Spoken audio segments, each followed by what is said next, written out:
Well, here we are, back again with another Legend of Zelda Iceberg video. I've been digesting a lot of Zelda content over the past few months because I just find the series as a whole to be so much fun.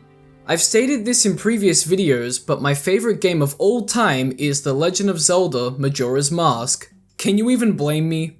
This game is a beautifully complex and emotional experience based in the intertwining world of Termina, an alternate world to Hyrule. This game holds a lot of special meaning to me. It was one of the first video games I ever played when I was around 4 years old, and despite not knowing how to get out of Clocktown for a year or two, I had a lot of fun playing the game over many years. Did you know this game was made in less than 2 years? It definitely shows with all the reused assets from Ocarina of Time, and if the team had more time to make the game, we could have had the original 7-day cycle that was proposed for the game. But, and this is a big but, what we've been given from the game is amazing, regardless of what I just said. Anyway, I've been sitting on the idea of covering a Majora's Mask Iceberg for a while now, since last year. I thought now would be the perfect time to make a video on one because of my good buddy NEScRETRO also making a Zelda Iceberg video, specifically one on Ocarina of Time. We have coordinated our video upload times, so once you finish this video, go and check out his video for a double Zelda 64 Iceberg Bonanza. Link in description. Also, it's been a while since my Legend of Zelda Iceberg video, also link in description. If you've watched that video, you already know. Benny, Zora tits, Hyrule is gay, and classic quotes such as "suck on these nuts," "Gorons eat rocks and pound cheeks," and "crashing it into my face, my magnum opus." But in all seriousness, it was one of my favorite videos to create. Going back on topic, I found this iceberg chart on icebergcharts.com and it was made by HBot. There are a few other Majora's Mask icebergs out there, but I specifically chose this one because it has some more unique entries on it, and I think it's a neat and small little chart. If you've seen my videos and or iceberg videos in general, then you know how this is all going to be structured, but if you haven't, this is how this video is going to go down. I'll be covering every entry on this Majora's Mask iceberg chart from the top to the bottom, with entries near the top being more well known and entries near the bottom being less known and generally a bit spookier. Also, if you've watched my Zelda Iceberg video, you may notice a few entries that overlap with that video, and that's fine, you know? Now with that being said, let's dive in.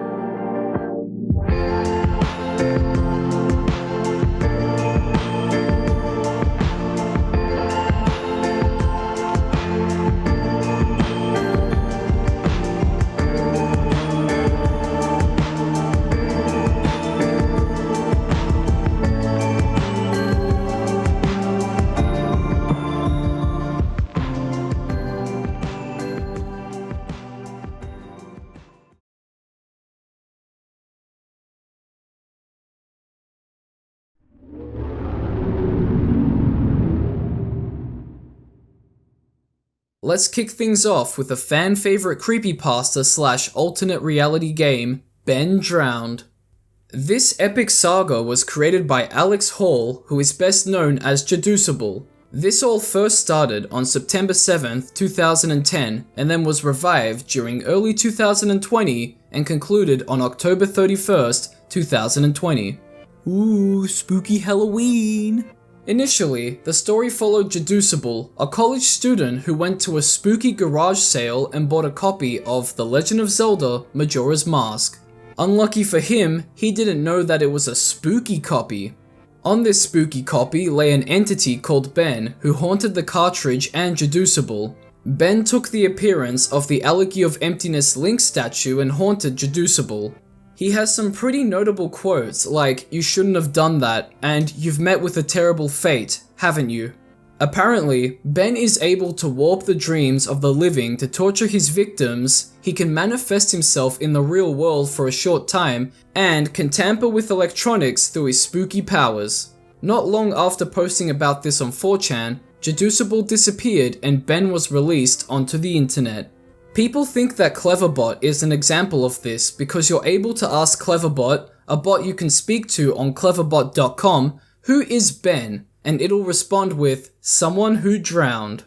Very weird for just a random bot on the internet to do, but anyway.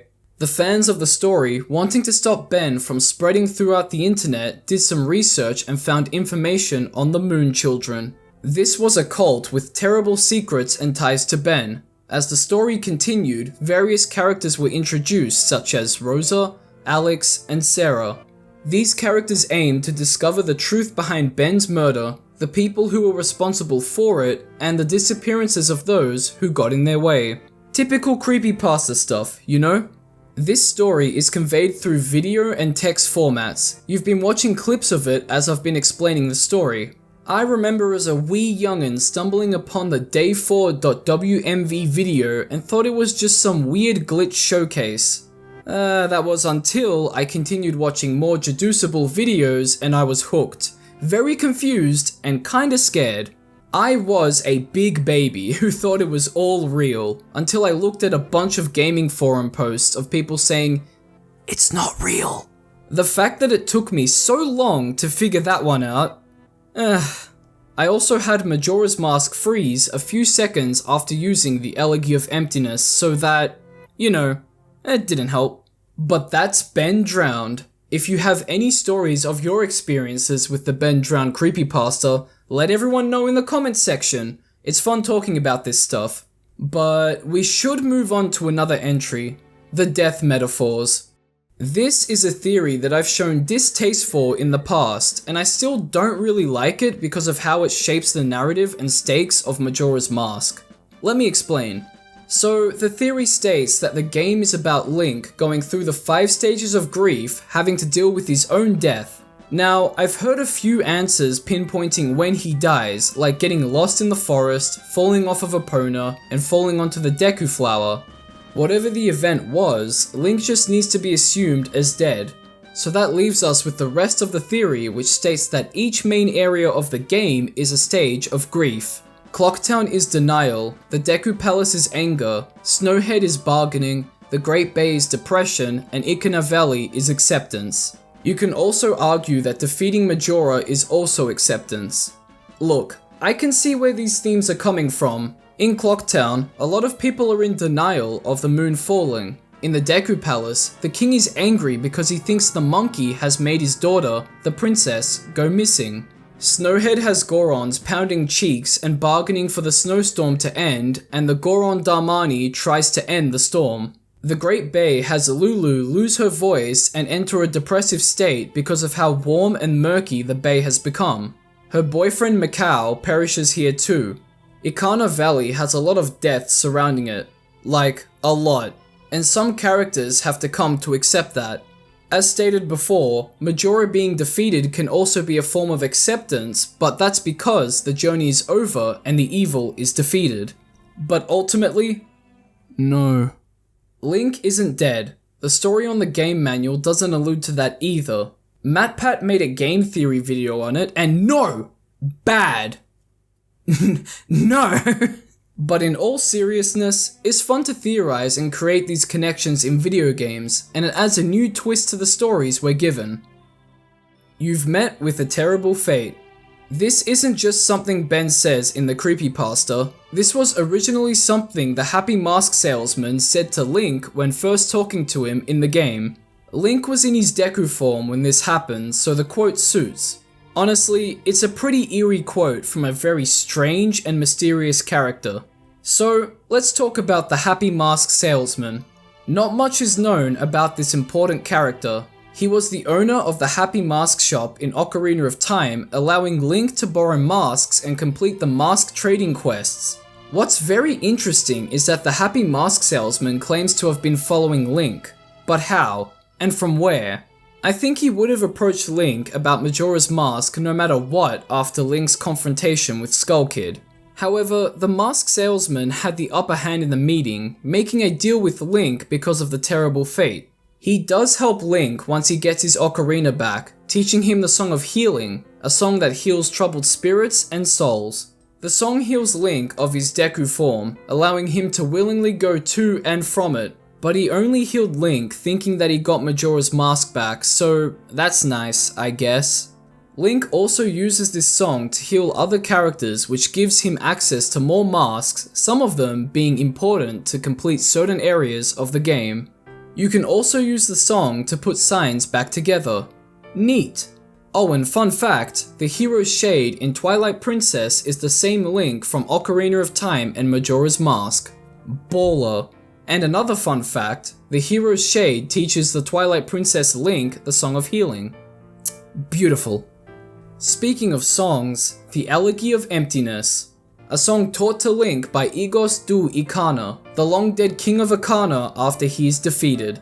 This song, as stated in the Ben Drowned entry, allows Link to create a copy of himself.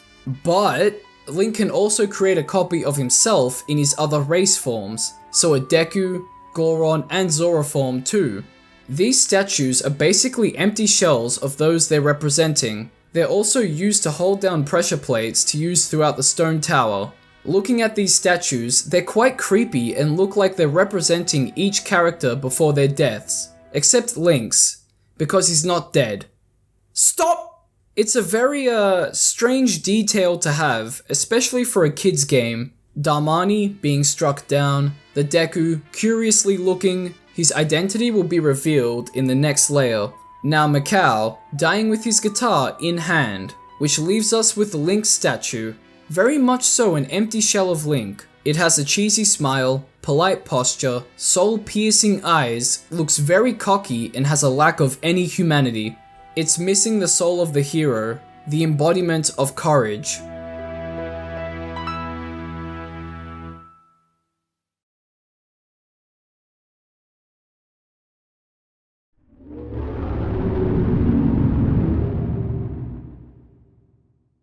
Now let's move on and begin layer 2 with them.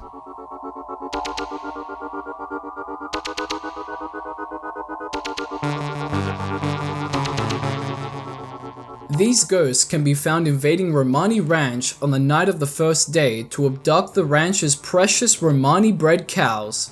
It's said that they appear at night every year when the Carnival of Time approaches.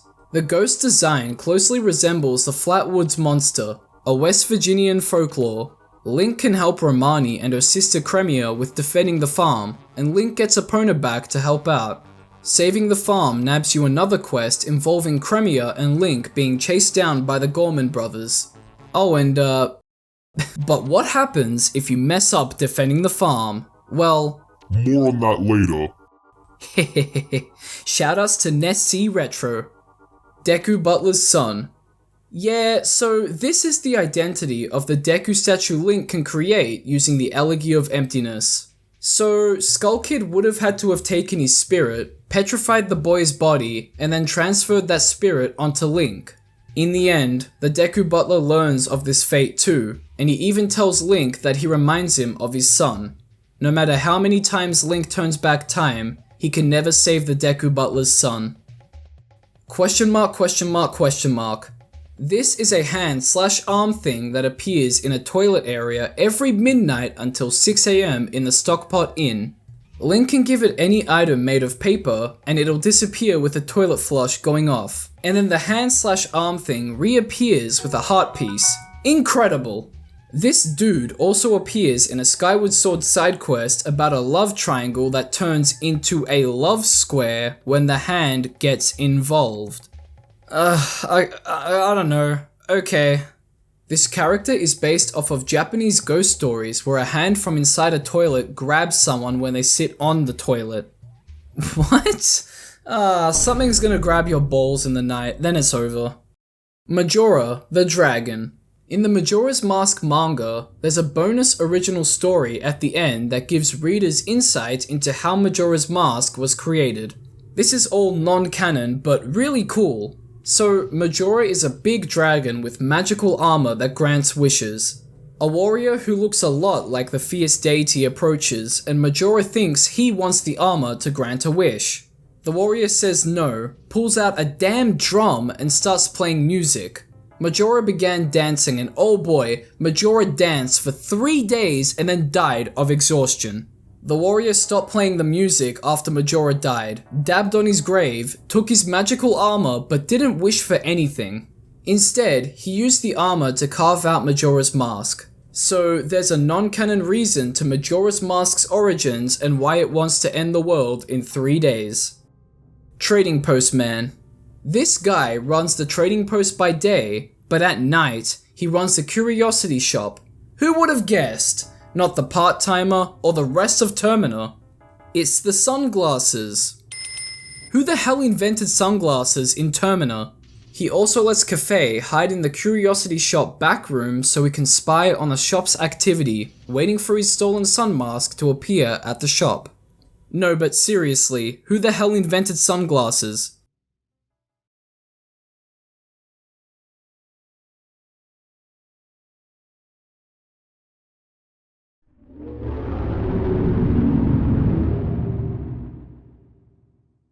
Alright, so to start this layer off, I'm going to be talking about what happens if you fail to save Romani Ranch from them.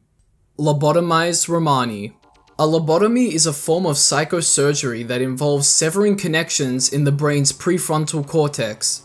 This was done to mainly treat mental disorders despite the frequent and serious side effects. The practice began to fall out of favor during the mid-1950s, and for good reason. A lack of critical mental function, confusion, a lack of control over defecation, a growth in appetite, and seizures were just some of the major side effects of lobotomies. So, does Romani get a lobotomy? It's hard to say. If you fail to defend the ranch, she and the cows get abducted.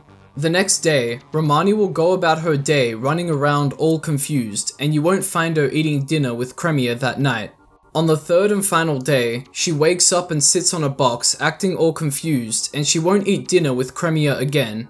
So, Romani suffers from confusion and seems to be missing some critical mental functions. It's really disturbing. This poor child. Save her at all costs. Save her so she can go back to bed after saving the ranch. So she can eat her dinners with her big sister Cremia, and so that she can have a sip of milk with Cremia as she's given the status of adult before the moon falls on the final night. I love everything about Romani Ranch. The atmosphere, the people, the music, not them. 10 out of 10. She'll even ask Link to live on the ranch with her and Cremia if you talk to her on the second day after saving the ranch. But hold on, why do you have to be an adult to drink milk? Alcoholic milk. Milk is implied to be Termina's version of alcohol. First off, the milk bar doesn't serve children, so if you want some milkies from there, you'll need Romani's mask, which you can get from Cremia after completing her quest. And that's why Cremia gives Romani some milk during the final night. It's her bittersweet attempt at giving Romani a nice and relaxing night before the moon hits Termina. Honestly, what a great sister Cremia is. Do you know who isn't a great sister? Well, more like isn't a great person? Sarkon. Murdering Sarkon. When the night of the first day comes around, Sarkon will steal a bomb bag from the old lady from the bomb shop. Link can stop him if he just swings his sword and bonks Sarkon. Sarkon D's nuts, and doing this will get him the blast mask from the old lady. But you could do something funny. You could just, I don't know, shoot him with an arrow or a hook shot. Doing so fucking kills Sarkon.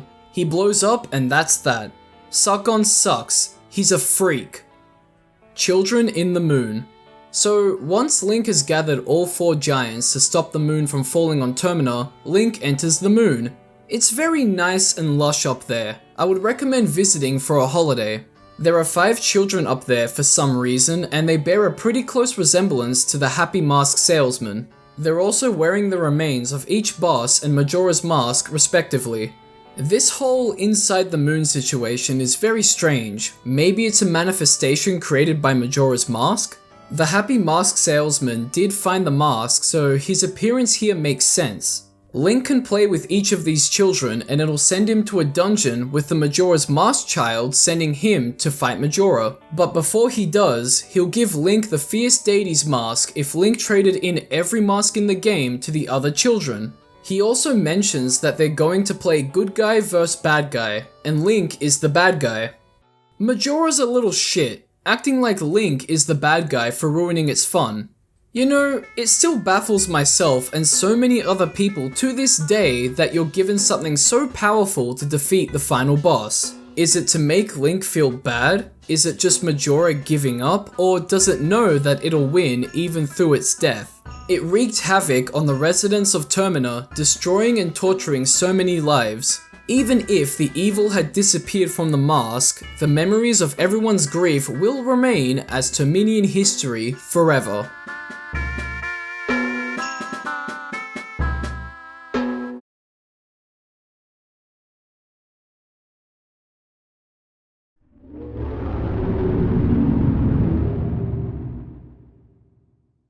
Well, this is an interesting entry to start the layer off with.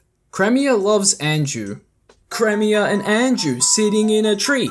Kissing, go! Kiss, kiss, kiss, kiss what? First comes love, then comes marriage. Wait, how could this be? Well, Anju's mom thinks that Cafe has abandoned Anju to run away with Cremia. Cremia is Anju's best friend, so this is odd, right? Well, I mean, I'm sure there are people out there who've had their partners run off with their best friend. But anyway, what reason would Cremia have for doing this? Financial support from Cafe's mother, Madame Aroma. Cremia needs the strength from a business supporter like Madame, so Cafe running off with Cremia would give her that financial stability, #grindset, #bossgirl. But how plausible is this? Romani does confirm that Cremia does have a crush on Cafe, and Cremia does seem more concerned with Anju than Cafe when asked about Cafe being missing. But I don't know if that confirms that she loves Anju. All evidence points to Cremia having a crush on Cafe, maybe wanting that Mayor's wife money and being concerned for her friend, Anju. And Cremia seems like a nice person, so I imagine that she would eventually lose her crush on Cafe after the wedding. And she does attend the wedding. But who even cares? They should all just kiss, kiss, kiss, kiss. But also, in the Majora's Mask demo, Cremia would mention that Madame Aroma is her aunt. So if that continued into the final game, Cafe would have been her cousin. But she's not, so they should just kiss, kiss, kiss, kiss. The moon always had a face. Have you noticed characters that talk about the moon's face only talk about the moon's expression? No one is surprised that it has a face. Could it mean that the moon has always had a face then?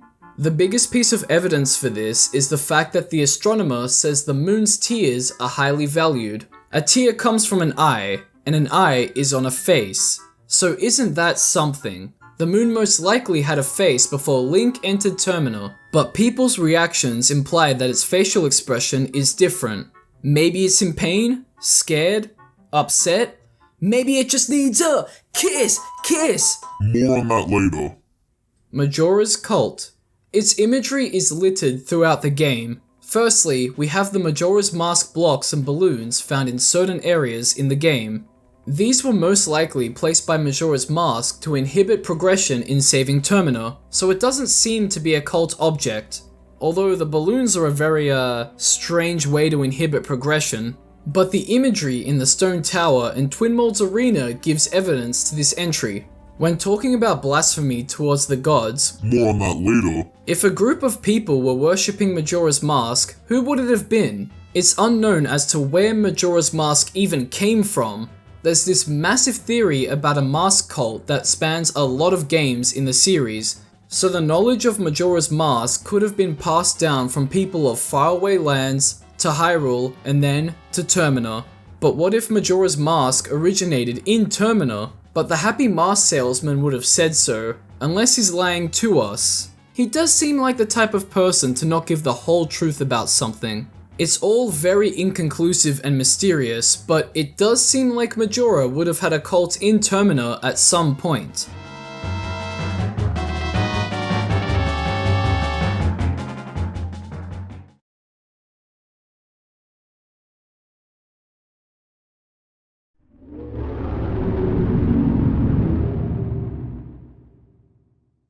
Starting off this layer, we have the moon isn't evil. Remember when I talked about the moon's facial expressions and why it might look the way it does? Well, it seems like that's because Majora's Mask is forcing the moon to fall. It's not falling on its own, and I can't kiss it to make it feel better.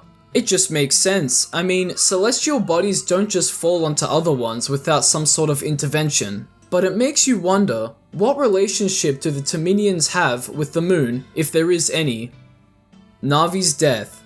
This entry has ties to the death metaphor theory, but instead of Link being dead, Link is coming to terms with Navi's death. In doing this, he has the aid of another fairy throughout his adventure, Tattle, and together, Link goes through the 5 stages of grief and finally accepts Navi's death, making friends along the way too.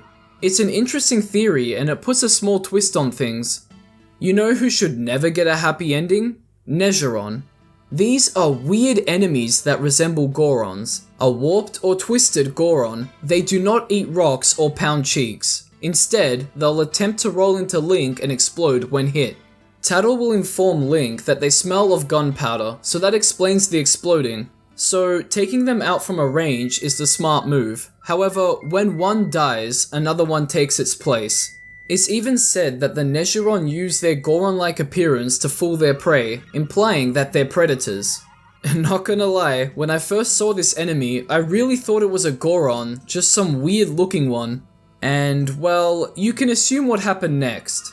But this really adds a creepy factor to these mimics, and look at their eyes. And why do they mimic Gorons?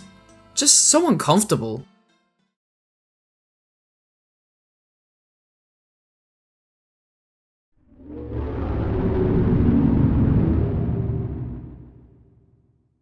Well, this is definitely a way to start off this layer. Intense psychological trauma. So, you know how Link screams when he puts on a transformation mask?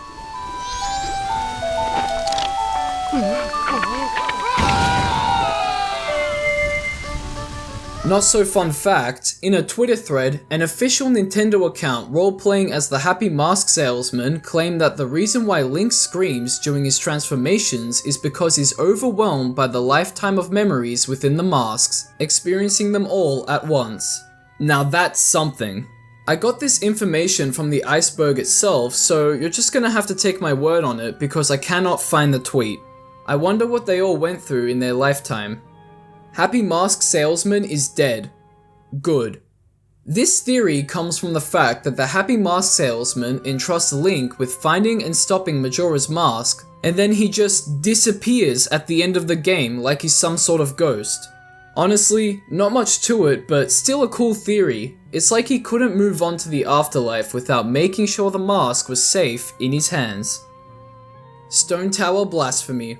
So, I pointed out that in the Stone Tower, you can find a carving of Majora's Mask. Well, firstly, you need to flip the tower to see the carving look like Majora's Mask, but if the tower isn't flipped, it looks like Majora. Kinda. Now, why did I have to note that? Because the sky also flips, and with that, you can fall into the sky. That's a blasphemous moment right there. Majora, underneath the heavens, underneath the goddesses. Flip the tower, and now Majora is above the heavens, above the goddesses. But which goddesses? No one mentions the 3 goddesses of creation, Din, Faror, and Nehru in Termina. The only one that's mentioned is the goddess of time. No one in Termina mentions the other ones. On another note, no one in Hyrule mentions the goddess of time either, except Zelda during a flashback. Interesting. And coincidentally, Link can travel back in time to try and stop the moon from falling. Majora, a powerful demon, may only have one true counter, time, specifically rewinding time. So maybe Majora wants to topple the heavens to go beyond the goddess of time? Either way, we have more. In Termina, we have these interesting stone pillars. At the tower, Link needs to use the Elegy of Emptiness to create statues that press down pressure plates to move blocks. These blocks also have the same interesting look to them. It looks like they have some sort of weird monkey creature on them. Maybe these things were once a part of Majora's cult, if it had one. But back to describing the creature, it has its tongue sticking out while it licks a Triforce symbol. This seems like a pretty big screw you to a bunch of goddesses or a single goddess. But it is leaking a Triforce, and the Triforce is unanimous with the 3 goddesses of creation. So whoever made this tower hates the goddesses and wants Majora to be above them, or at least that's the story that might be being told here.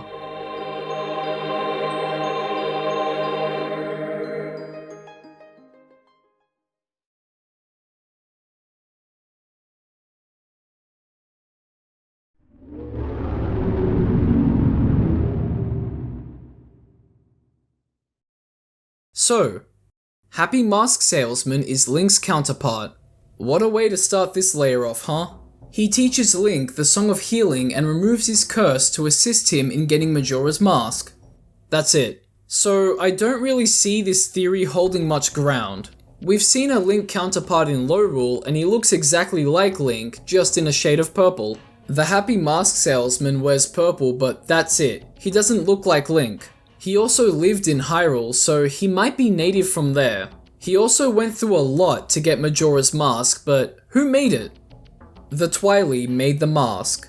I mean, yeah, maybe.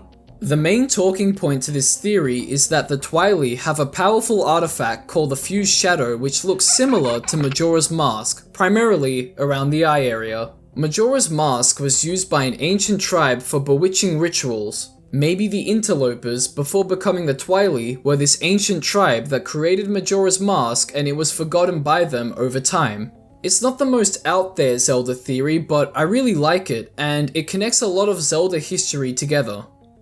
Rivalry of the Gods. Now here's some food for thought. Could the Stone Tower have been created to reach the 4 giants and even go beyond them?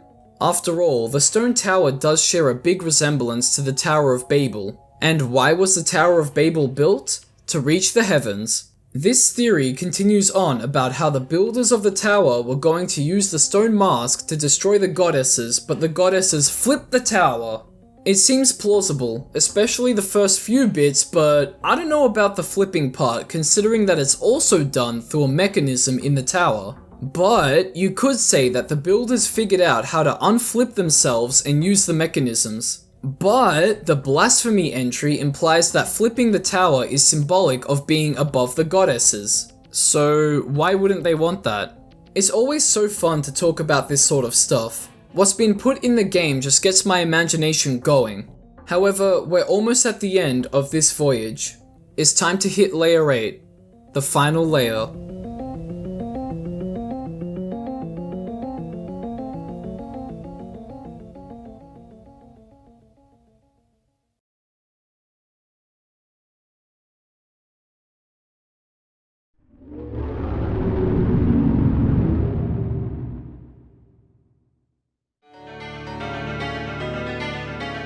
Tingle is Link's counterpart. He really could be. Think about it. People in Termina have very clear counterparts to those from Hyrule, which is a very clever way to give an in-game explanation to asset flipping. The first time Tingle ever graced our eyes was in Majora's Mask, in Termina, and Link doesn't find a counterpart to himself in that game. A green tunic, thinking he's a fairy boy. Those are some parallels to Link. Link also wore his green tunic as an adult, just like Tingle. It just makes sense, right? If this was the case, then maybe Link's dad looks like this guy considering that he is Tingle's dad. But Tingle isn't Link's age. Every counterpart we see looks identical in age, and we also have Tingles in other Zelda games. So did he somehow pound some cheeks, or maybe pass down his way of life to other people? What a terrible thought. Well, maybe the next entry will answer that question. Tingle, the Dimensional Refugee. As said before, Tingle was first ever seen in Majora's Mask. As the Zelda series continued, Tingle popped up every now and again, so we can assume that, hey, maybe he found a way out of Termina. The gap between dimensions, anyone? Or maybe he could have traveled across the seas, scaled some mountains or swamps? But Tingle could have his own Tingle counterparts in Hyrule, so then none of this refugee talk would make sense. I'd like to think that Tingle found a way out of Termina and spread like a plague throughout Hyrule. But seriously, why would you want to leave Termina? Termina means something like the end, maybe implying that it's situated at the end of the world, or the end of where civilization has gone to. Fuck it, I'll live there. The place is lovely. You got everything here from swamps, mountains, death, people, Deku scrubs, Gorons, 8-foot tall pirate ladies, dogs, Zoras, Zora tits, them, Nezurons, corruption, racism, a criminal underbelly, and the mailman. What more could you ever ask for? Anyway, we're up to the final entry of this iceberg now, so get yourself prepared.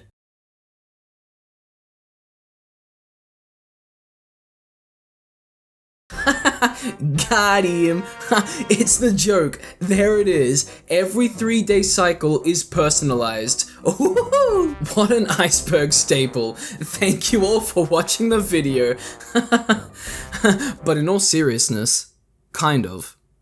In every 3-day cycle, you may do something completely different than the last to progress. Your progress may be completely different to someone else's, allowing you to do different things like melt ice or use powder kegs. Plus, the item drops. Sweeping a group of shrubs will yield different rewards always. And I mean, always. Have you ever tried to talk to the Deku Butler's son? Well, maybe give it a try in your save file, see what happens. Does it make an audible scream when you hit it? Give it a try. How often does Tattle remind you on what you need to do? Is it a lot? Is it not a lot? Or is it a nice in-between? Have you ever seen a blue choo-choo before? If so, how many times? What about the yellow choo-choo? Have you ever found a Two of Hearts piece? Has the game ever done something weird while you've been using the Elegy of Emptiness? How has your game reacted when using the inverted Song of Time or the Song of Double Time? How does Lulu sound when she speaks? Have you ever been soft-locked when inside the moon? There's a lot of personalization that can be had. And we're not actually going to finish the video yet. I want to add 2 entries of my own very quickly to help wrap things up. Firstly, something that's resurfaced that plays off of personalization. Stars in the sky. Modder Zell, with the help of another person, Tharo, brought this fun fact back to light. Apparently, the way you name your save file has an influence on how the stars appear in the night sky. As pointed out by Antiformant, here are the stars on a file named Link and on a file named Zelda. That's pretty damn cool, right? And hey, some of the celestial bodies in the sky are also noted to be planets. I wonder what's out there beyond Termina and Hyrule. Maybe we'll know in a future Zelda game. Or I don't know, maybe it's just more moons. Star Fox SNES Moon. Check out this dumbass moon/asteroid thing from Star Fox on the SNES. Now I feel like we've seen that somewhere before. Somewhere familiar. I can't quite pinpoint where. To get this thing to appear, you need to fly in between 3 specific asteroid configurations, and once that's done, it'll appear and you have to destroy it to get access to the awesome black hole. This black hole lets you jump to further levels after completing its level. There's also an out of this dimension level found after entering a space bird. Yeah, I don't know, whatever. It has some calm looking moon/asteroids, trippy aesthetics, and a damn slot machine. Beating the slot machine gets some text saying "The End" before the level resets, keeping you in an endless loop. It's also implied that Fox goes in there and he never gets out. That's kind of scary, being lost out of this dimension forever. Especially since the only way out is by turning the console off or resetting it. There's this whole theory that Star Fox and Majora's Mask are connected because of this, where the moon present in Majora's Mask went through a black hole in Star Fox and wound up in Termina. It's a crazy cool theory. It combines 2 games together through a few simple instances from both games, crashing it into my face. I love it. 10 out of 10. And with that, we conclude the iceberg.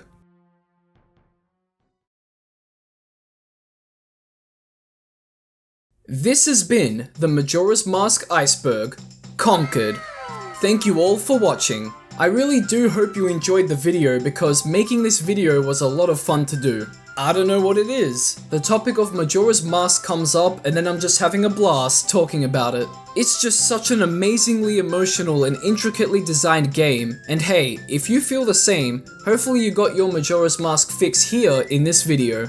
And as stated at the start of the video, NEScRETRO has also uploaded a Zelda Iceberg video, specifically one on Ocarina of Time.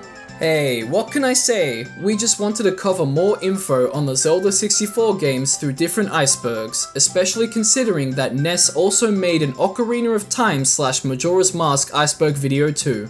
So please do check out his Ocarina of Time iceberg video, and his Ocarina of Time / Majora's Mask iceberg video, and why stop there? Why not check out his whole channel?